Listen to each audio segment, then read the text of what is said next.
All right, I think we are now at the top of the hour. So I am going to get us started so we can get the most out of today's hour-long webinar.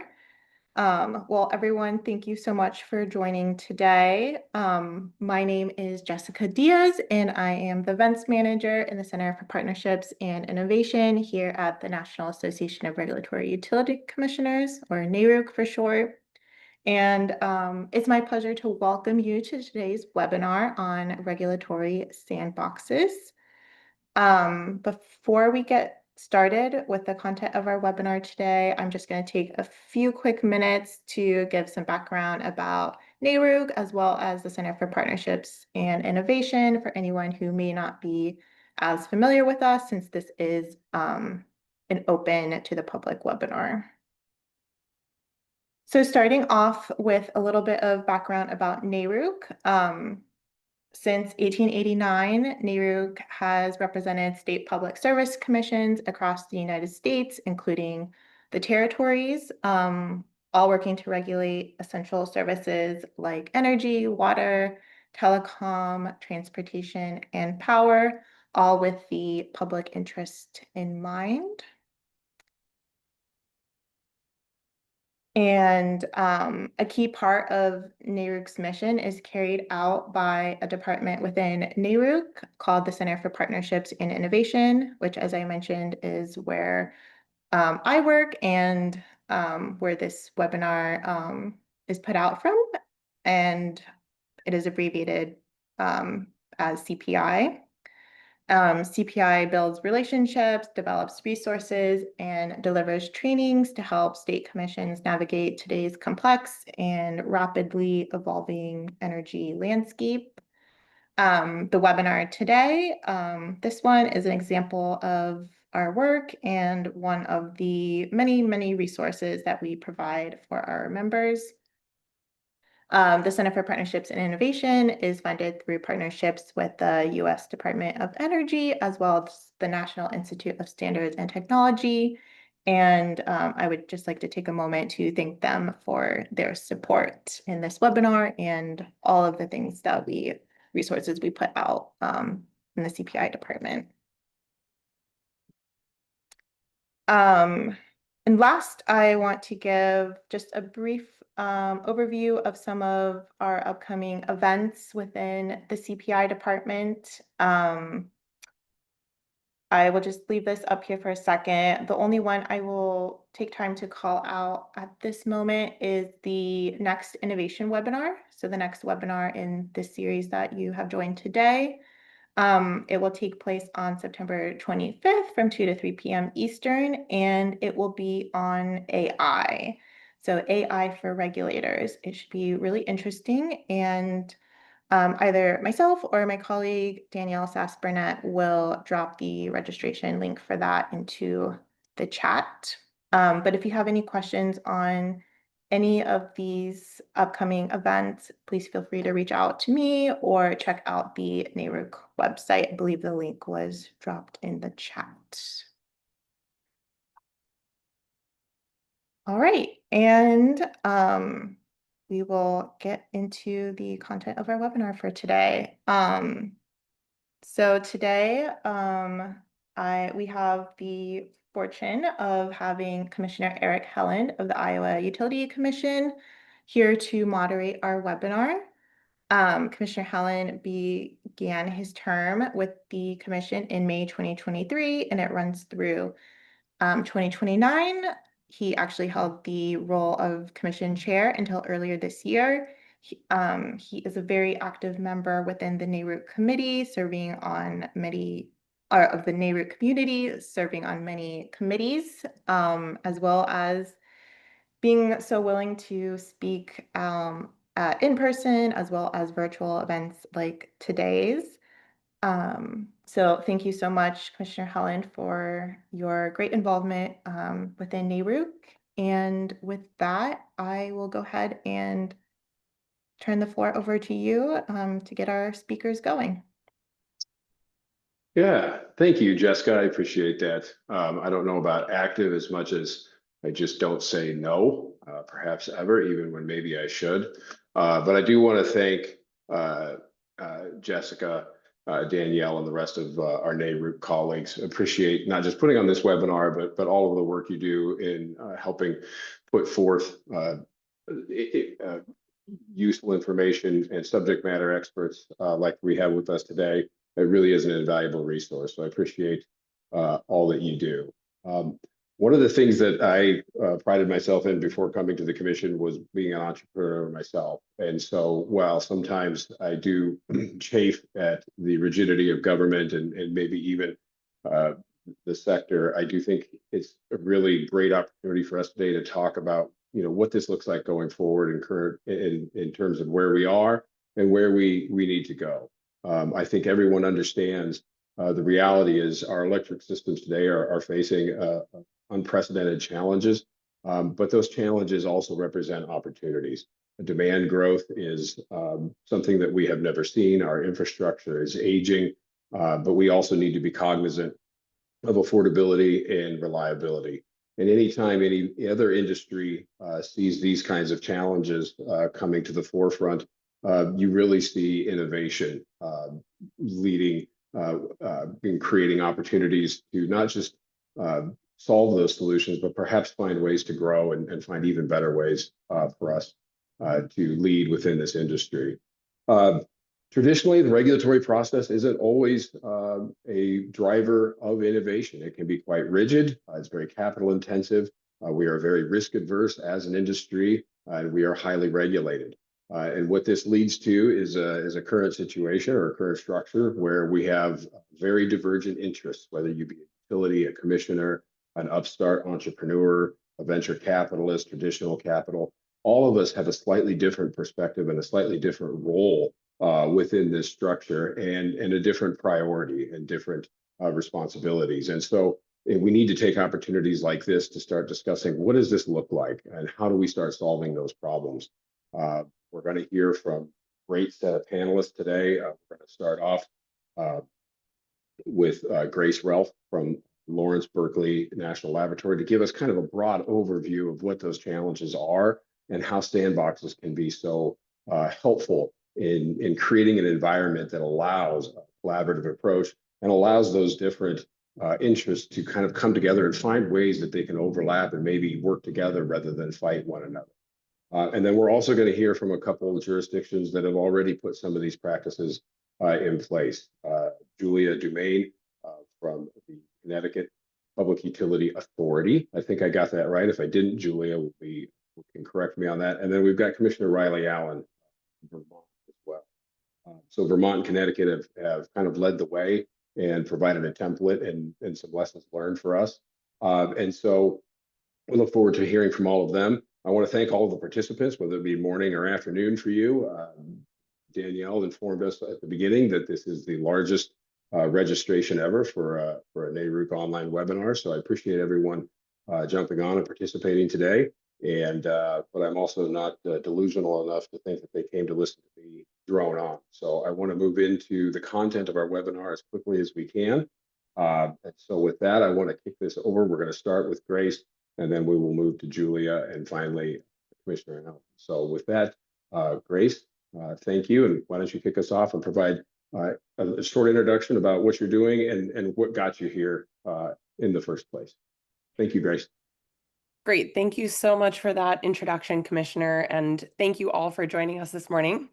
My name is Grace Relf. I'm a policy researcher at LBNL. Formerly, I was the Chief of Policy and Research at the Hawaii Public Utilities Commission, where I actually helped to develop one of these innovative pilot frameworks or regulatory sandbox type mechanisms.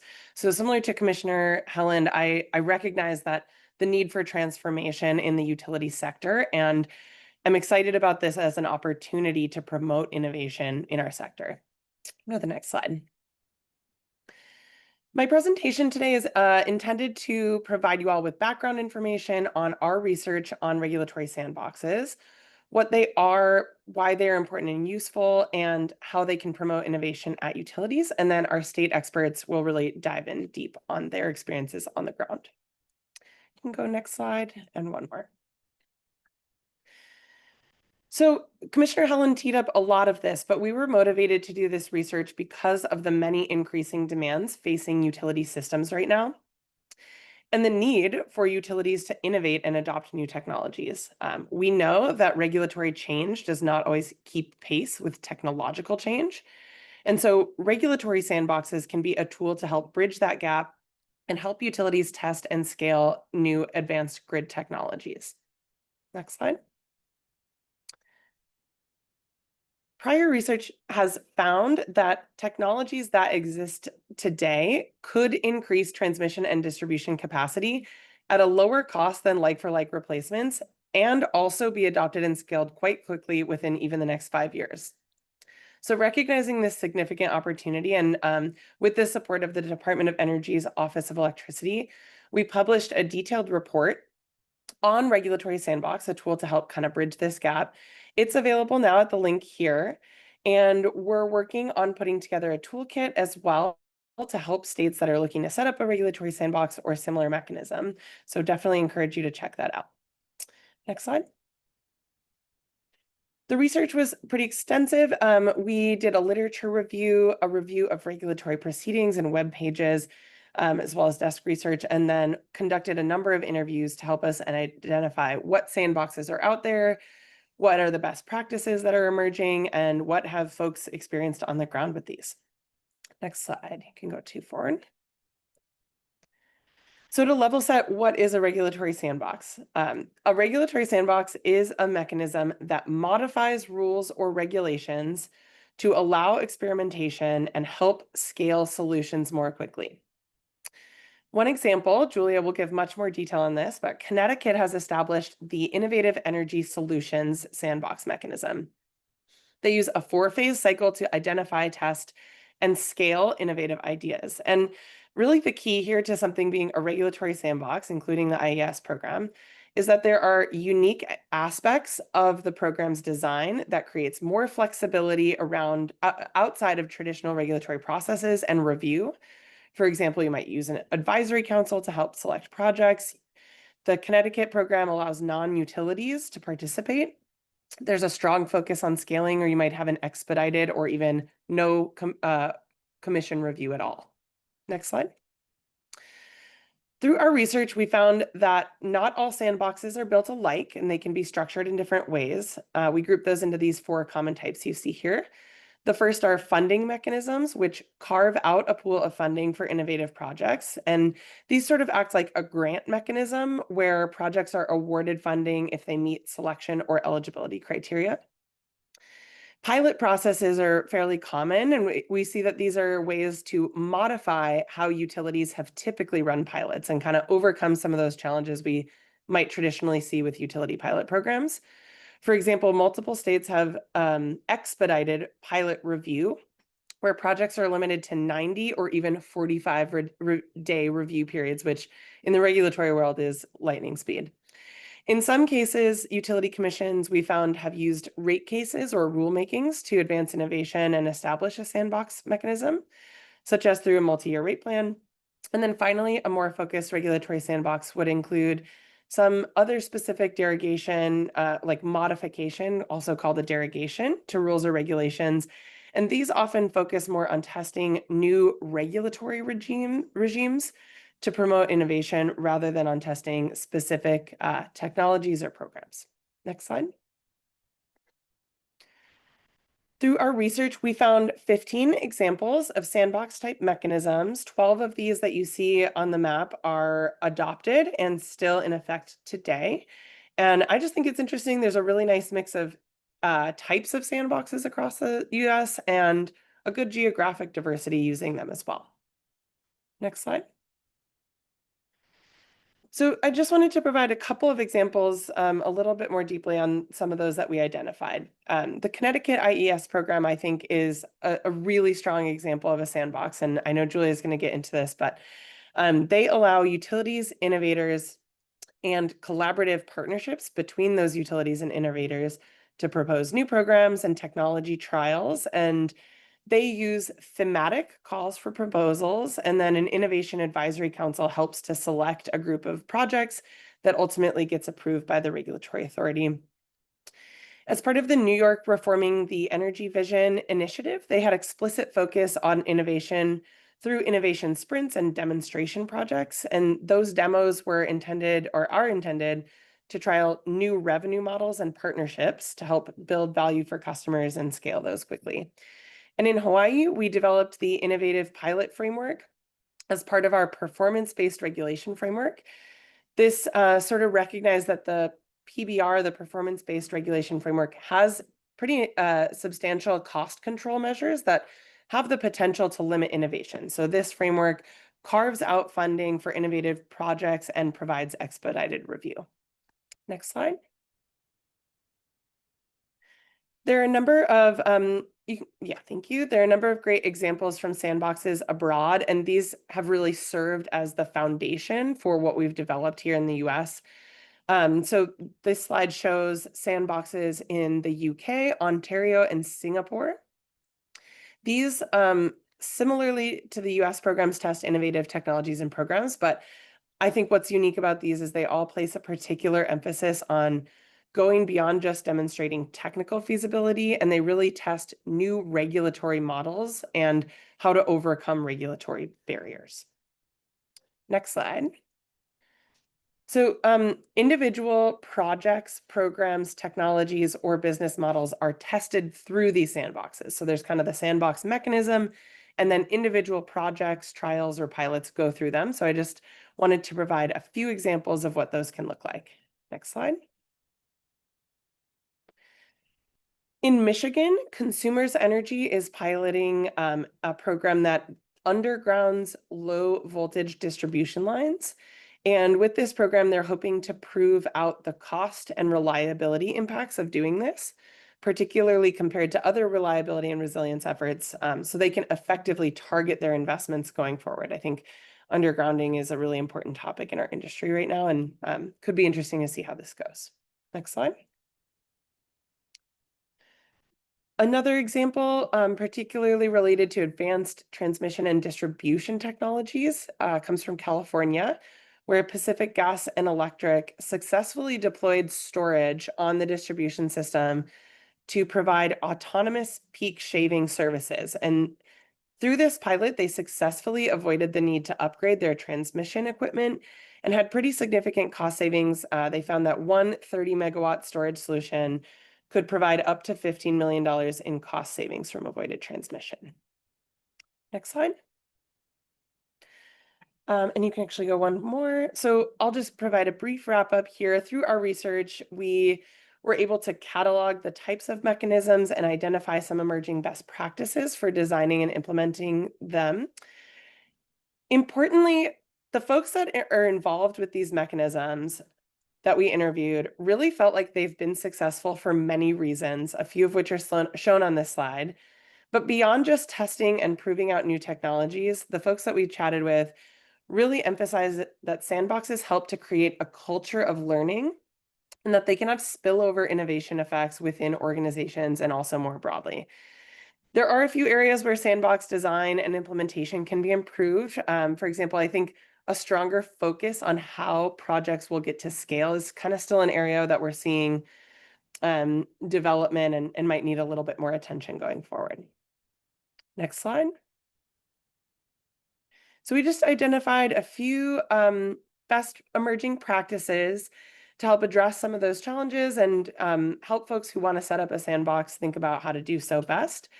First, start from the beginning and have a clear vision and buy-in for the sandbox as soon as you're initiating it. Next slide. Then you have to consider how you actually design it, which requires thinking through issues like who can participate, how do we evaluate proposals, and how projects will scale. Next slide. And then finally, there are some other administrative best practices for things like establishing a calendar of events, dedicating enough resources to make sure that it is able to be successful, and then communicating your successes and making sure that folks know about this sandbox so that you're garnering the best ideas to go forward. Well, I will leave it there, and I look forward to our discussion. Thanks very much.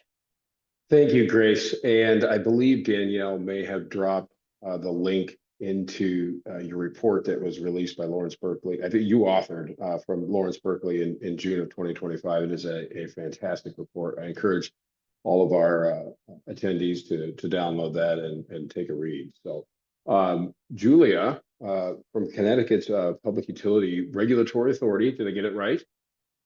All right, thank you. Well, Vermont has been a leader in this subject matter and has kind of paved the way for many of us. So Julie, do you want to kind of give us an idea of what you've done and some of the lessons you all have learned? Sure. Thank you, Commissioner Helland, and thank you so much to NARUC for hosting this event today. My name is Julia Dumaine. I am the Supervisor of Strategy and Operations for the Connecticut Public Utilities Regulatory Authority, or PURA.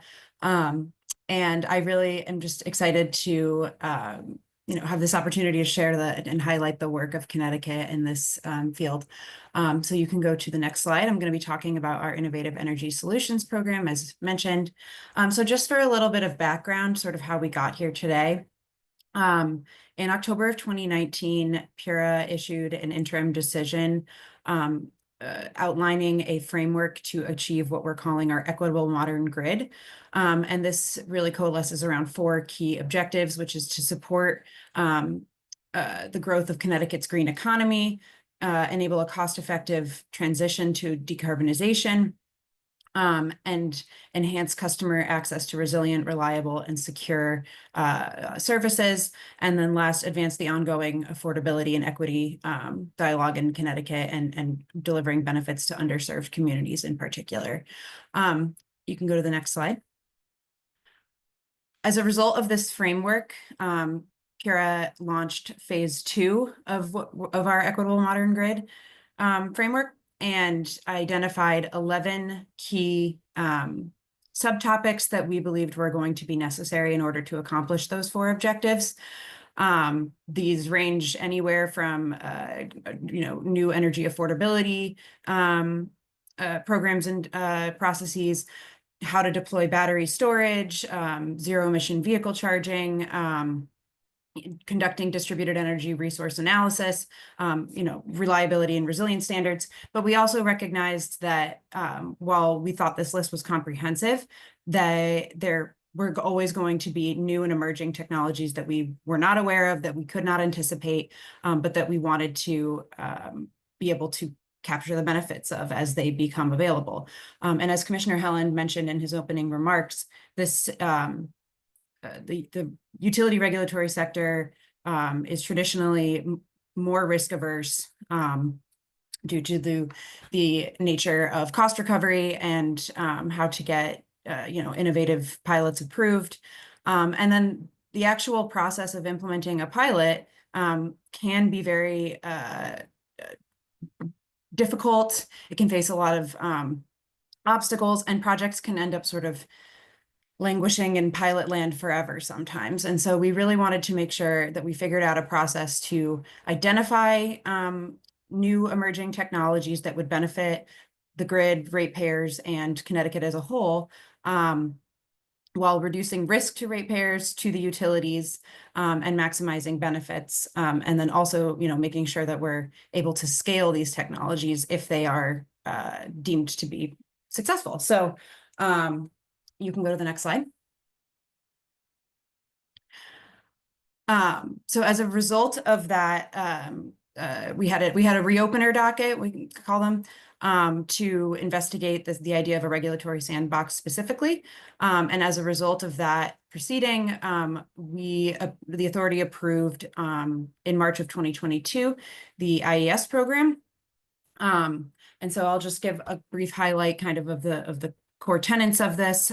So this program was designed with the purpose of, 1, of course, supporting the Equitable Modern Grid framework objectives, 2, to deploy innovative technologies that are going to deliver the benefits to all ratepayers on our grid and society, but may otherwise face challenges to being deployed otherwise. Either there is not an existing program for them to participate in, or the risk aversion of the regulatory process would create barriers to them being deployed. And then, of course, also making sure that whatever we do, however we do this, we are containing risk to ratepayers while we test these technologies and make sure that we are not placing undue burden on them, and that we're really pursuing only technologies that are delivering on what they suggest that they can accomplish. So in designing this program, we focused on 5 key principles: economic viability and equity, making sure that this is, going to support the green economy in Connecticut, that this is going to provide economic benefits broadly. We want the program to be transparent and clear as to how it operates, what we're looking for, things like that. The projects that we select, we want them to be diverse and addressing different solutions that are addressing different market gaps and program gaps that we have.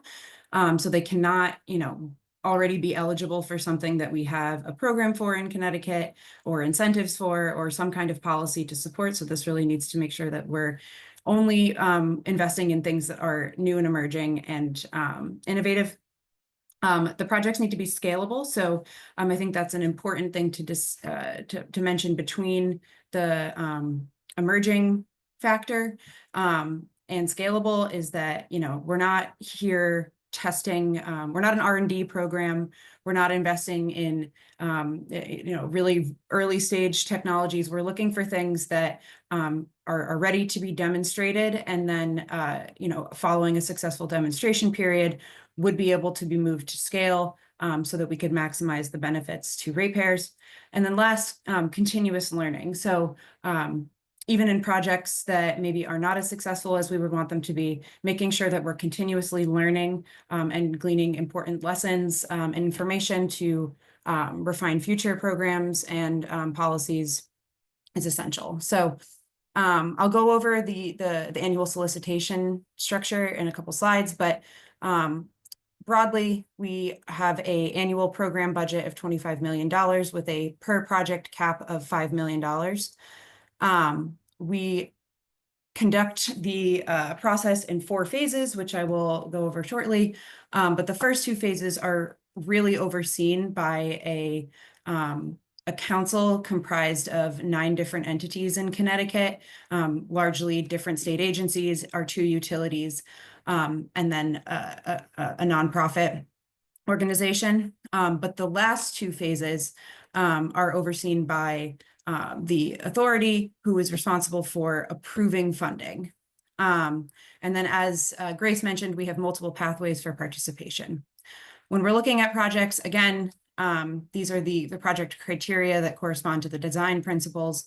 And I think the only thing I didn't mention is that we do have a criteria for a focus on underserved communities, making sure that we're also equitably deploying benefits to those communities through these projects, and that these projects are also furthering our decarbonization policy goals. Next slide. So as I mentioned, we have a 4-phased approach. We launch a new cycle each year. So these cycles are overlapping with each other at any given moment. In phase 1, we launch we put out a call for concept proposals. Essentially, we're looking for ideas from innovators that we think or that would be suitable for this program, and we screen out any projects that are not eligible for the program based on a list of criteria that I'm not sure I'll have enough time to go through all of this, but perhaps in the Q&A section. So in the upper right-hand corner there is a little gray box. This is Innovation Advisory Council. If you hit next slide, it should drop down. So this is the council that I mentioned, made up of different state agencies. It has our an Energy and Environmental Protection Agency, our Consumer Council, which is the ratepayer advocate, Connecticut's Green Bank, Connecticut Innovations, which is a quasi-public venture capital firm in Connecticut, our 2 investor-owned utilities, the Acadia Center, which is a clean energy nonprofit, and our Department of Economic and Community Development. And so this council is responsible for reviewing the phase 1 concept proposals and determining eligibility. And then if you hit next slide one more time, They are also responsible for the phase 2 evaluation. So after we identify projects that are eligible for the program, we invite them to submit more detailed proposals in phase 2. And that council reviews the projects and ranks them based on a variety of criteria. But really importantly, these various council members were also very active stakeholders in the development of this program and its objectives overall. So each of these different council members brings a different perspective, set of expertise and skills, and missions to bringing technologies to Connecticut. Connecticut's utilities, of course, are focused on reliability, affordability. PURA is also looking at that and making sure that we're minimizing ratepayer risk while maximizing benefits. And while also trying to further our other energy policy goals. The Department of Energy and Environmental Protection is looking at it critically from an environmental standpoint and making sure that we're pursuing technologies that further decarbonization and pollution reduction. And then we have groups like Connecticut Innovation and the Department of Economic and Community Development, who are responsible for, enhancing Connecticut's economy and looking at, if we invest in this project, what kind of job growth will they bring to Connecticut? Do they have plans to expand in Connecticut and create more economic benefits, things of that nature? So after the council completes its evaluation of the eligible projects in a cycle, we vote on a portfolio of projects within the budget constraints of the program and submit them to PURA in an open proceeding where they then evaluate our assessment and determine whether or not to approve the project funding for the following year. So in phase 3, that's about 12 to 18 months. That's the pilot stage. Projects are held to milestone completion to receive cost recovery, so they don't get upfront funding. They have to demonstrate completion of different milestones. And then following the completion of phase 3, we assess the overall outcomes of the project, determine if they accomplished the outcomes, benefits, goals that they said they were going to, and determine whether or not this project should be recommended for scale. And at that point, PURA will make a decision as to whether we should either exit or off-ramp a project or determine how best to bring this project to scale statewide, whether that's through a new program, through a rate case proceeding, or through an existing program if we need to modify an existing program to allow participation there. I think you can go to the next slide. Yes, and then as was mentioned, I think it's important to highlight that we wanted to make sure that this program maximized flexibility in our ability to identify emerging technologies. So in that phase 1 concept proposal stage, we have 3 different ways for projects to come in. Pathway 1 is innovator-led, so a company can come to us and say, hey, we have this technology. We're really interested in working with your utility or deploying in Connecticut. We think this will fill a market gap for you. Here's what we are offering. That's one way. Pathway 2 is utility-led.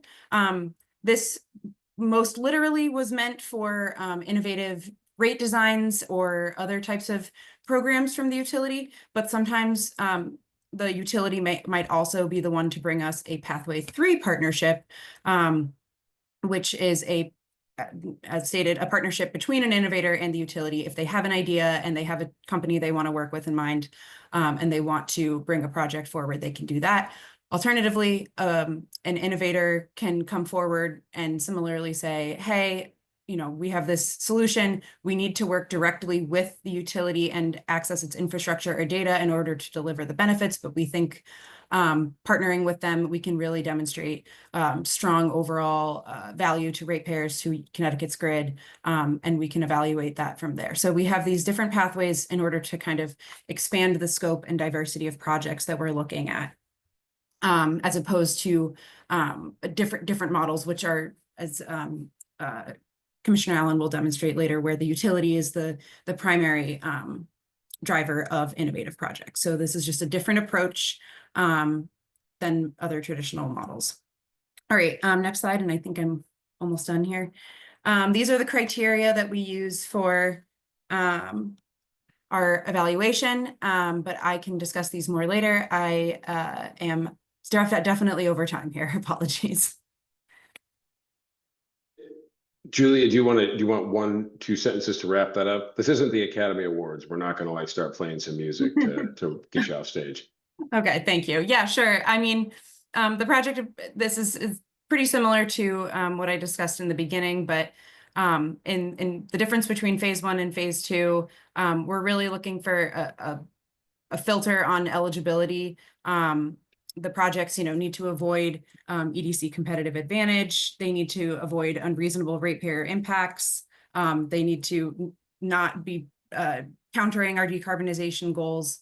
And most importantly, I think, address the gaps in current offerings, like I said.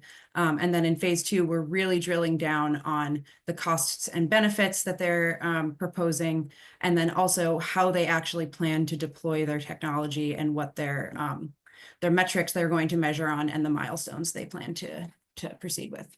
Great, thank you. Well, Julie, I appreciate the Vermont perspective. And we want to swing over to Commissioner Riley Anderson. I'm sorry, Julia, Connecticut's perspective. Now we get Vermont's perspective. Commissioner Allen, why don't you go ahead? Appreciate it. Thank you. Yeah, thank you, Commissioner. I appreciate the opportunity, and thanks to NARUC for inviting me. So Mr. Helland asked that I say a few things about myself. I'll start by saying that I'm 2/3 of the way through my 6-year term. I'm a long time kind of a regulatory type. I've been working with as a staffer or advising regulators for functioning as a commissioner, part of the leadership of a regulator for the last 35 years. I've advised regulators and been embedded with regulators in multiple jurisdictions all over the world. Recently, I was part of the FERC NARUC Transmission Task Force, and that was also in conjunction with NARUC. I was one of 10 commissioners that helped to engage in a conversation about long-range transmission planning that I think helped to inform FERC's Order 1920. You can turn to the next slide.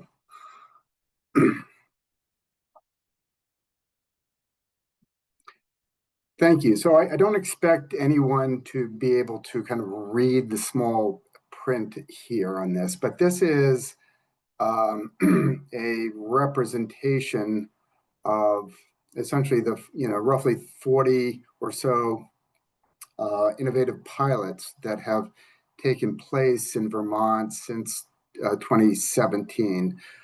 Our innovative pilot process is actually extended back to, I think, 2013 or 2014, but the database and easy access to the programs really began in 2017 and 2018.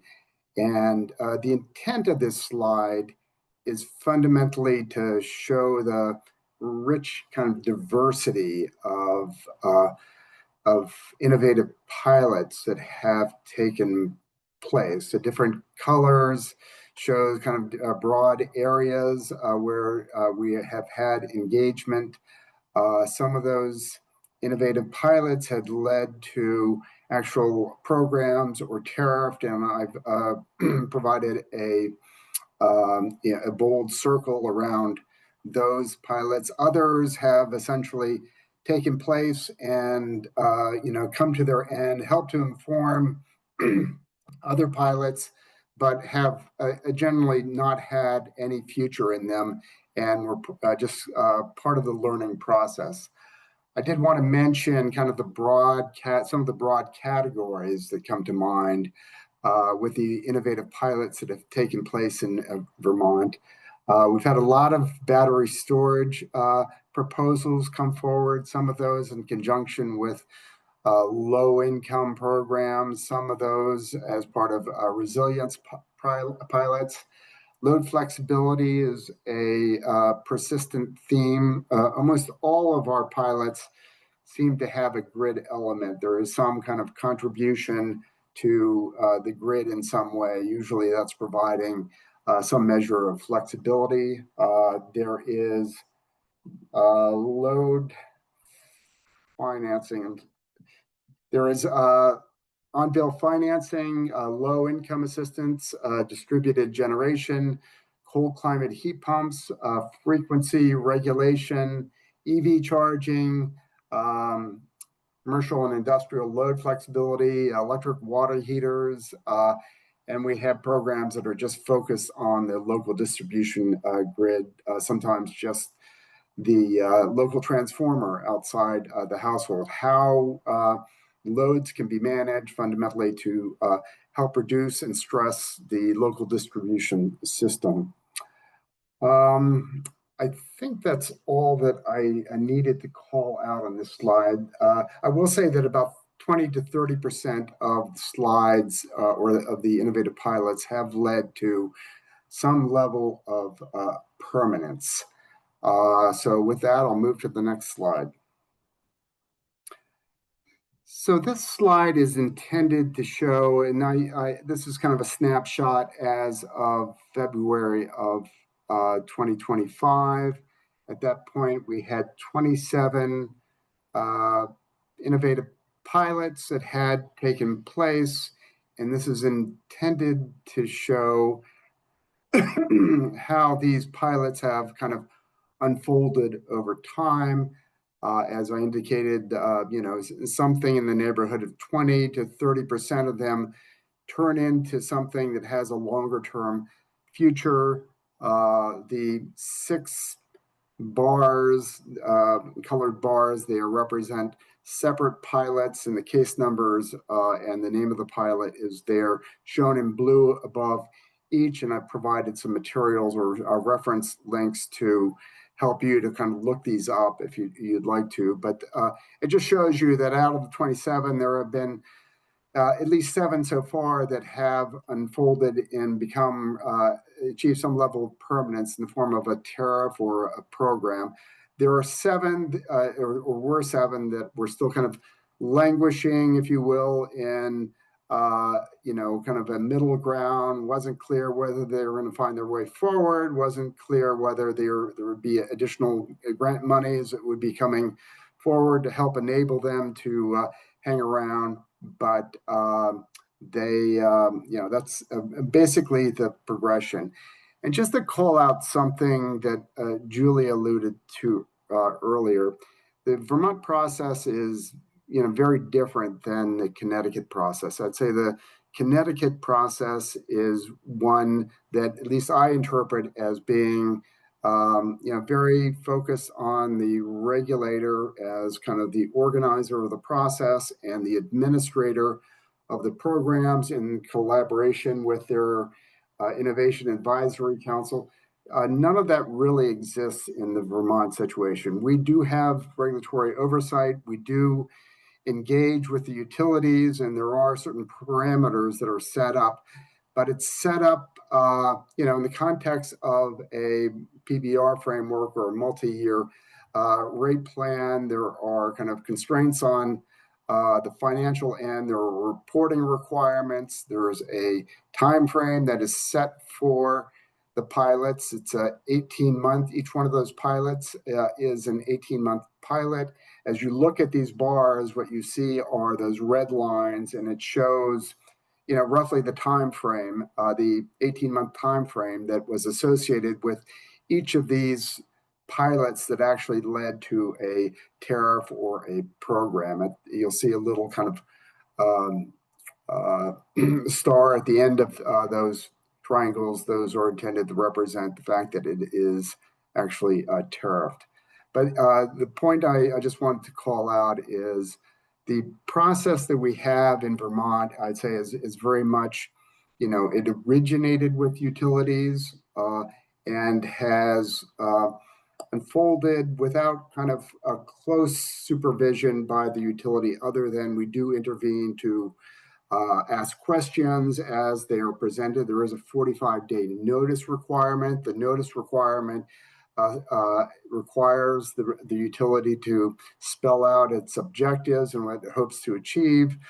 Ultimately, there's a reporting requirement after 12 months and then 18 months that speaks to the benefit cost analysis. That benefit cost analysis is shown at the beginning, what they anticipate, and then how it ultimately unfolds, and then finally whether they plan to continue with that pilot in some more permanent state. Next page, please. So common objectives, I rattled through a bunch. I won't repeat what I've said, but these are common service objectives that are associated with these pilots on the left. On the right side, I highlight what we think that the utilities are fundamentally gaining or learning through that process. And usually it falls into three categories. It's their responsiveness of customers to their offerings, to the innovative pilot. Their testing enabling technologies, often software platforms, but can extend to hardware. And then the potential for grid benefit. Are they actually kind of achieving what they hope to achieve in terms of value streams to the grid from managed load? And for context, Vermont is vertically integrated, and so we recognize and fully try to quantify and monetize the value of any energy reductions or value streams that aren't just associated with the wires. The next slide, please. Utility, as they kind of launch these, and this is true of our one investor-owned utilities that covers about 75% of the customers in the state. They have criteria that they have to boxes that they have to check, if you will, before they move forward. And these are essentially what they presented to regulators as things that they always try to check before they launch a pilot. And I'll just run through them. Is this something that the customer would want to engage in? Does it provide value to all customers? Does it provide the utility with new flexible resources to manage a more distributed intermittent power system? And does the program directly support disadvantaged communities, which could include income-based or other factors identified in various vulnerability indexes? So these are the boxes that they try to check before moving forward. Next slide, please. So this isn't quite my last slide, but I did want to leave everyone with access to the multi-year rate plan, if they'd like to see how this kind of came about and how it's structured going forward. We're going through our next version of a multi-year rate plan in the coming months. But this provides you access to a link to the last multi-year rate plan that created the structure that we work within. Also available here are the online resources that allow you to dig in and actually look at the individual pilots that have gone through our system. Each of the pilots, as I indicated, have multiple reports, so you could look at cost and benefits, how it was structured, what was included, who the partners were, those sorts of things. And then we recognize at a certain point that this innovative pilot thing was actually beneficial, useful to ratepayers, and that we should be extending it to all of our utilities. So we actually introduced a change in the law that allowed this to also be utilized by our munis and co-ops in the state. It happens that Vermont is one of probably about 8 states in the US that actually oversee or regulate the munis and co-ops. And then my final slide is the next slide. And that's just a detailed listing of the various pilots that have taken place in Vermont. That's it. Thank you. All right. Thank you, Commissioner Allen. We've got about 11 minutes. I just got a message from Danielle, so we might be able to stay over a little bit afterwards to kind of walk through some of the questions and answers that have already been answered in the chat box. But I want to ask that perhaps this is an unfairly broad question for our panelists here. But we've heard from the three of you, and we've talked about some of the challenges that your jurisdiction, or in Grace's case, not just your jurisdiction, but your research was trying to address. But we've heard a number of reasons, a number of barriers that stand in the way or perhaps inhibit innovation.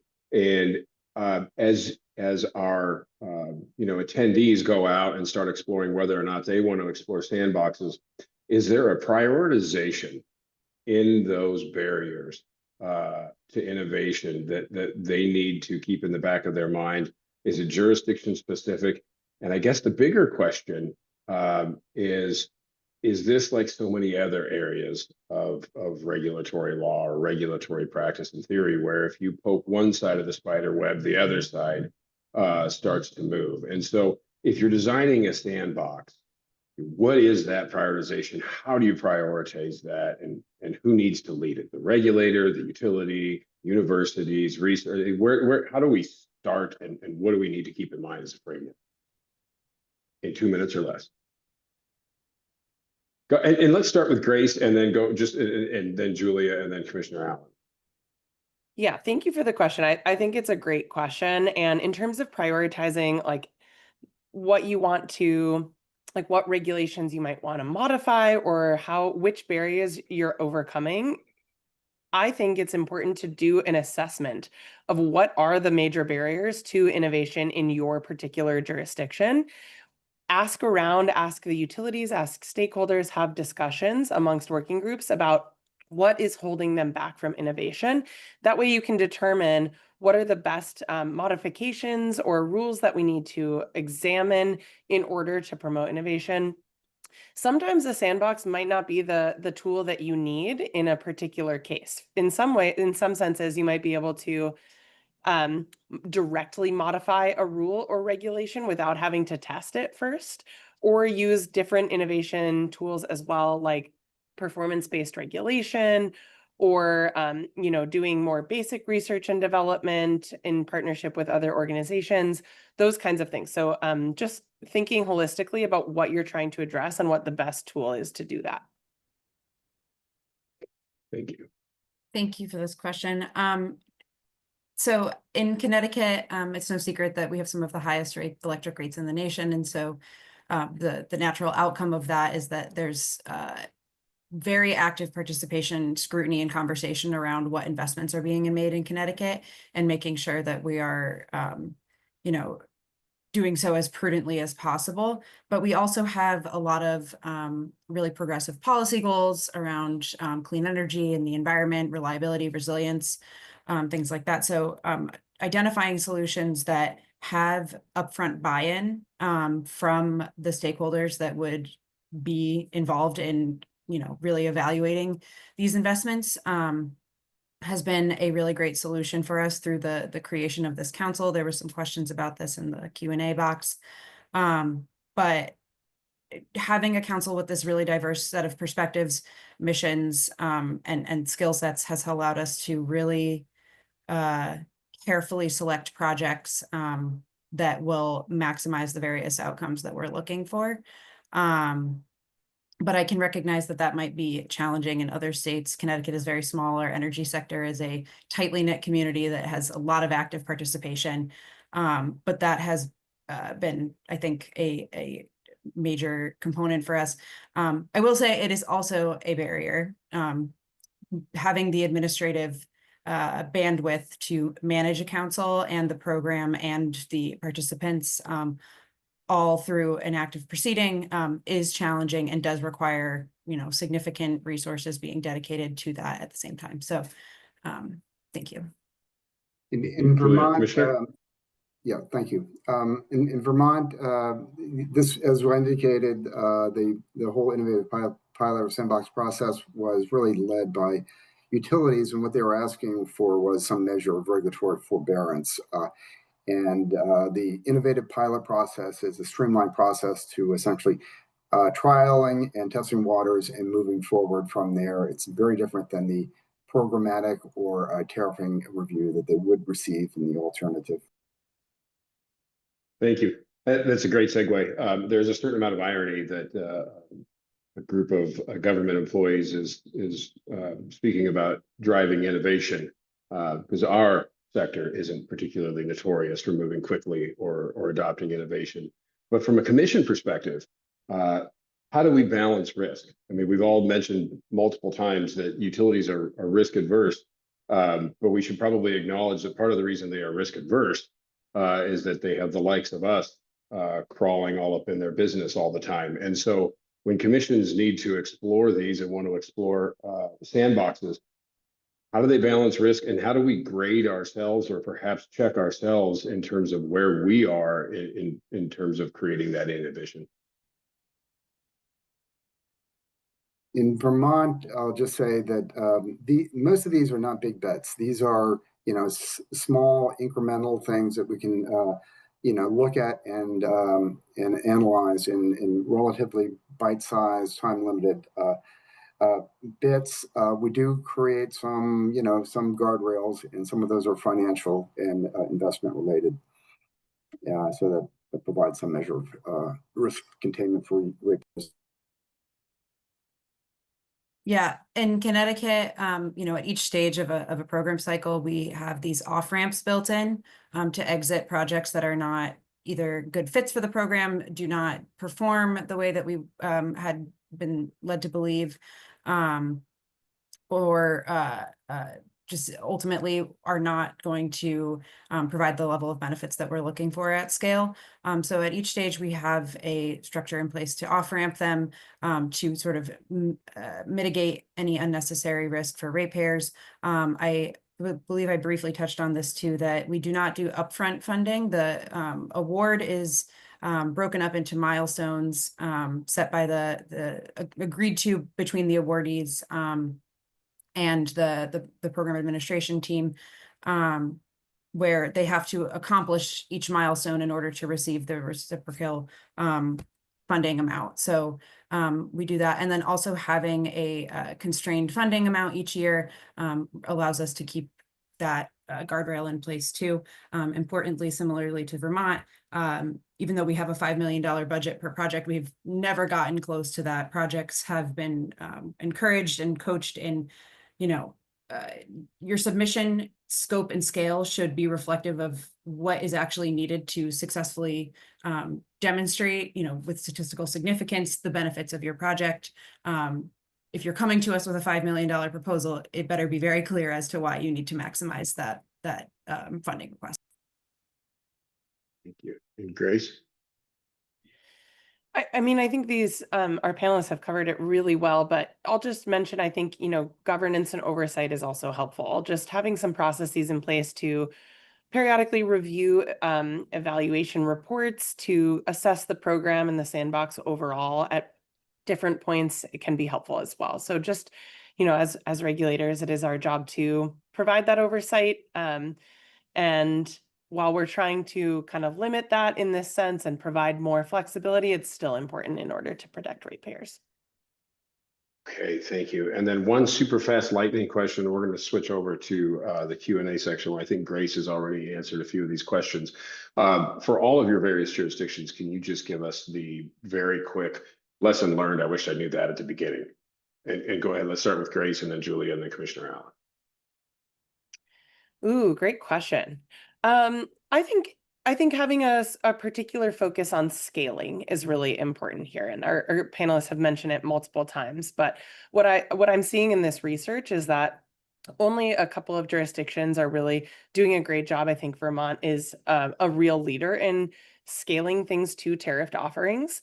I know Connecticut is on their way towards that, but I think there, other jurisdictions and folks that are newly setting up these projects or these sandbox mechanisms should think at the outset about how that's going to work and really try to facilitate quick scaling once these projects are done. And that can be challenging because when you run something at a pilot level, it's hard to determine what that will be at scale.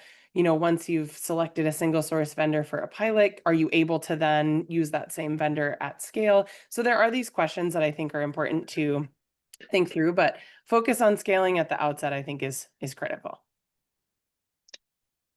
Thank you. I fear I'm going to be redundant with this, but I think the design that we picked in Connecticut, where we do have so much involvement from the various stakeholders up front, is great. But it does ultimately result in a significant amount of administrative work from regulatory staff. So myself and I have a team of 3 that help support me alongside. We have a consultant that serves as our formal program administrator, but the amount of coordination between the various council members, the numerous applicants and selected awardees is a big lift. So, the price for the upfront buy-in of these different stakeholders is an administrative cost. And so just being aware that the resources invested there are necessary to have a smoothly running, efficient, and transparent program. In Vermont, I think, what I've learned is this process really works and it really leads to good things. I actually think it affects the culture of the organization. I think it has actually affected, how the utility plans and how it really kind of thinks of itself. I think it actually views itself and recognizes itself as an innovator, and we just see it in the regulatory scene, how they plan, how they think about it. I wish I knew and thought about this earlier. I mean, we changed the law to allow all of our utilities to participate in something like this. I wish more states like Connecticut were engaged in similar processes. I feel like there's a cross-fertilization process that needs to occur, and reporting is therefore, I think, very important. And being able to look at access, see how other states have performed on these programs, I think is a helpful thing. So I'm looking forward to that.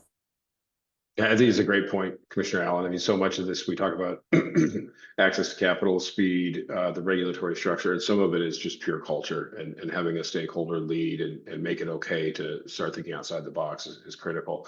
We are at the top of the hour, so we're going to try to verbalize some of the answers from the question and answer period. But before we do that, Jessica Diaz with NARUC has placed 2 links in the chat. One for the webinar for AI for regulators, so we encourage everyone to sign up for that webinar. And then also there's another link to include some of the other NARUC events coming up. So again, thank you, Jessica and Danielle, for all of your work in presenting this information for those of us that need help with it. So as we move through the question and answer period here, we've got Danielle did place a link in there to some of Grace's sources, and I encourage everybody to take the time to read those. They're fantastic. The first question that came up, and Grace answered it. So Grace, I'll read it, but if you want to, expand on it, then please feel free to do so. But 2 questions from an anonymous attendee: which specific modified rules are most common of the regulatory sandboxes that you reviewed? And 2, one utility I'm working with has a cap on spending at $750,000, which is a barrier to testing new innovations. Is this a rule that can be modified through a regulatory sandbox? And Grace's response: common modifications include expedited or no review of pilot projects, more certainty around utility cost recovery, for example, allowing cost recovery even if the project wasn't successful in a traditional sense, allowing single source procurements, and allowing innovators to seek individual rule modifications based on their needs. Most of these sandboxes include project cost cap. In certain cases, innovators could seek exemptions to the cost cap. Grace, before we move to the next question so we can get it recorded, do you have anything to add or expand on? Just to say that I think in most cases, utilities and innovators are able to justify the need for any specific exemptions to regulations. And that's kind of the intent of these sandboxes at a whole, is like, we need to explore a change to this particular regulation in order to promote this innovation. And so usually the sandboxes allow some way to justify that and propose it to the commission. Thank you. Okay, then our next question from Lindsay Franson. Sorry if I got the name wrong. How is Connecticut's IES funded, and does it fund the project themselves, or do innovators need to bring in all of the funding? And Julie, I'll have you expand on this topic Julia's answer was the program is funded through electric rates. Project budgets are broken up into milestones that awardees must demonstrate have been completed before they can receive cost recovery. If a project cannot meet its milestone, the program will exit the pilot. We have encountered this yet, though, so I assume that you've not encountered that. Okay. Yeah, thank Anything you. else to add Sorry. there, Julia? That was a typo. We have not encountered a project not being able to meet its milestones for reasons that are not completely out of their control at this point, and cannot be remedied through other solutions. But and just to point to Grace's previous answer, yeah, we are regarding the fact that this is funded through electric rates, we are an example of a state where we allow more contemporaneous cost recovery by the utilities, because this is recovered through rates. The utilities are, once project funding is approved by the authority to proceed into that phase 3 pilot stage, we have an idea of what the accepted project budget is, and those can begin to be recovered in the following year's rates. So there is contemporaneous cost recovery there happening, helping to limit the risk on the utilities. Okay, thank you. Richard, will the slides be available after the event? Yes, the slides are available. Okay, and then again, Julia, what happens to successful pilots, adoption or funding? And in Connecticut, it will depend on what the technology is. For example, if it is software, so if it is a software solution that the utilities will utilize, perhaps it will need to be funded through a rate case. If it is a customer-facing tech, it may require new program design. As of this time, we are now wrapping up phase 3 for cycle 1. So Pura will be conducting an analysis of which projects to scale and how to do it following the conclusion of the first batch. Anything to add, Julia? Yeah, just phase 4 should be launching imminently this fall, and wrapping up probably by Q1 of 26. So stay tuned to see which projects are brought to scale and the pathways that we do that. Thank you. All right, and Alejandro asking a very specific question. The examples presented by Berkeley's Grace on slides 19 and 20, are those sandboxes example which type? A, funding opportunity, B, pilot process, C, rate case, or D, sandbox? And for Grace, yes, these are examples of different types of sandbox mechanisms. You can take a look at the map in some more detail in the report, and then a follow-up. Okay. You want me to have that? You want me to read that one too, Grace, or do you want to add anything else? Yeah, Alejandro had followed up to just ask or focus their question on the 2 project examples I presented from Michigan and California. So the Michigan example is an expedited pilot process, and then in California, that example I presented was through funded through the EPIC program, which is a grant-like opportunity or funding opportunity mechanism. I highly recommend going to look at the report. Each of those sandboxes, we provide more detail and examples of projects that have gone through them. Thank you. And for Julia, can you give us some example projects? You can learn more about the projects at I'm not going to read that link, but I'm sure somebody can share that link within the chat. But it looks like, Julia, correct me if I'm wrong, you do have a database or a list of projects currently within the project on your website. Yes.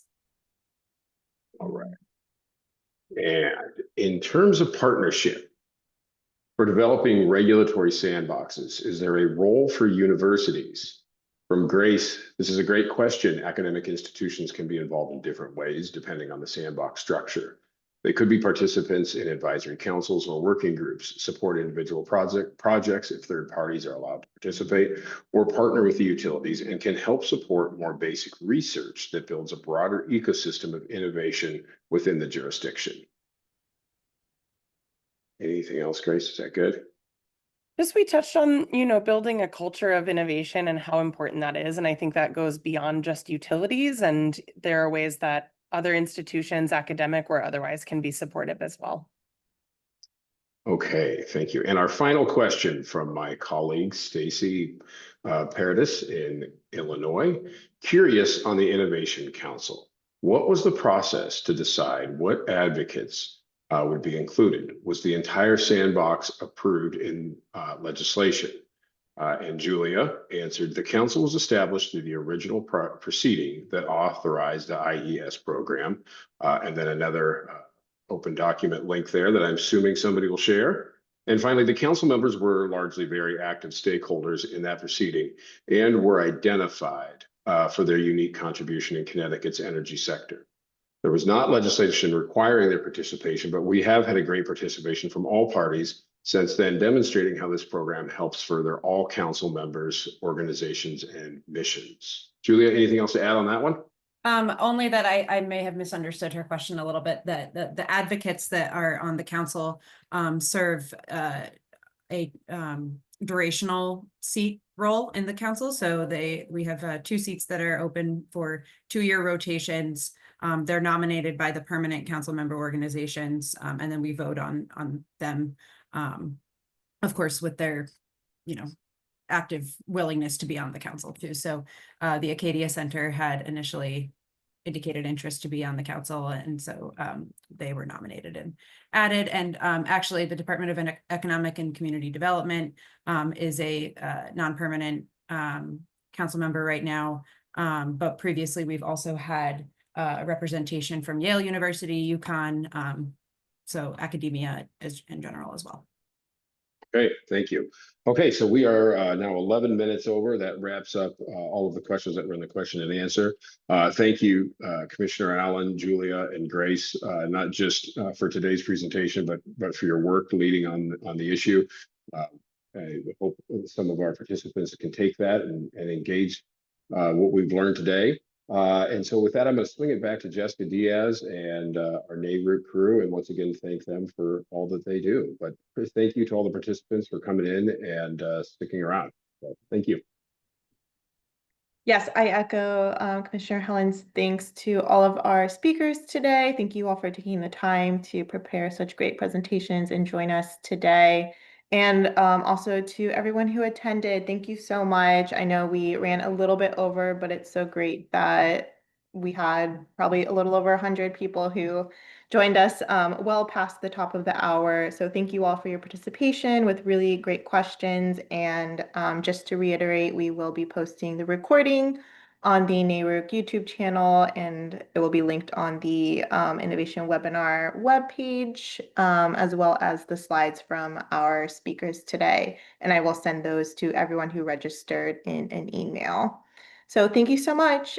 We hope that you join us for our next innovation webinar on September 25th. I will send a link to that also in that follow-up email. Thank you.